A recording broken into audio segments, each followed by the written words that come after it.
Have you ever tried to save an image from a PDF by taking screenshots? The quality gets blurry and editing them later is almost impossible. Instead of wasting time, you can extract all the images directly from a PDF with Systweak PDF Editor in just a few clicks. Let's see how. First, we need to open the PDF file in the application from which the images need to be extracted. On the top menu bar, click Tools, then go to More Options.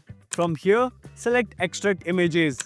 Now you can either choose all pages or enter a specific page range from where you want to extract images. Once ready, click OK. The software will start extracting images and automatically save them in a new folder in the same location where your PDF is stored. Let's open that folder. And here you can see all the images from the PDF are saved separately and ready to use.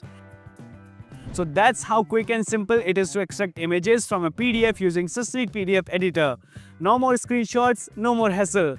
You can scan the QR code visible on the screen to download and install Systweak PDF Editor from the website.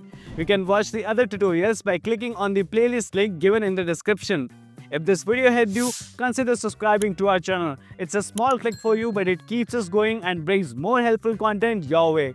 Got a question or stuck somewhere? Drop it in the comments and I'll try to help. Thanks a lot for watching and I'll see you in the next one.